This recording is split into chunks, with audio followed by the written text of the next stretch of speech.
మంత్రి విడుదల రజని కొత్త ఆఫీస్పై కొందరు దుండగులు దాడి చేశారు. మంత్రి విడుదల రజని ఆఫీస్పై దాడి చేసిన ఘటనపై సీఎం జగన్ స్పందించారు.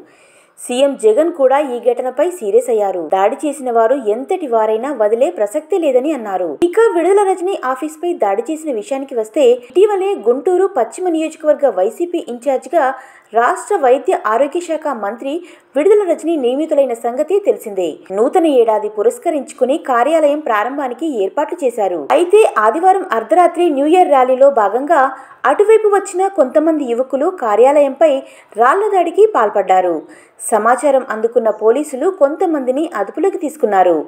కార్యాలయం వద్ద బందోబస్తు ఏర్పాటు చేశారు. గుంటూరు పశ్చిమ నియోజకవర్గం వైసీపీ కార్యాలయం ఇవాళ ఓపెనింగ్ చేయాల్సి ఉంది. ఆదివారం రాత్రి కొందరు వ్యక్తులు కార్యాలయంపై రాళ్లదాడి చేశారు. దాడిని తీవ్రంగా ఖండిస్తున్నానని మంత్రి విడుదల రజని అన్నారు. సోమవారం ఉదయం ఆమె కార్యాలయాన్ని పరిశీలించారు. ఈ సందర్భంగా మీడియాతో మాట్లాడుతూ, టీడీపీ పక్కా ప్రణాళికతో దాడి చేయించారు. రాళ్లు తీసుకువచ్చి దాడికి పాల్పడ్డారని ఆమె ఆగ్రహం వ్యక్తం చేశారు. ఈ ఘటన వెనుక ఎవరున్నా వదిలిపెట్టేది లేదని అన్నారు.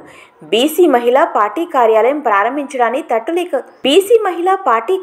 ప్రారంభించడాన్ని తట్టుకోలేకపోతున్నారని, ఓడిపోతున్నామనే భయంతో టీడీపీ ఇలాంటి చర్యలకు పాల్పడిందంటూ మంత్రి విడుదల రజని తీవ్ర స్థాయిలో ఆగ్రహం వ్యక్తం చేశారు.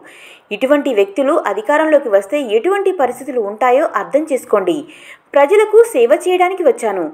ప్రజల మద్దతు ఉన్నంత వరకు ఎదుర్కొంటానని అన్నారు. ఈ ఘటన వెనుక ఉన్నవారికి ఖచ్చితంగా గుణపాఠం చెబుతామని మంత్రి రజని హెచ్చరించారు.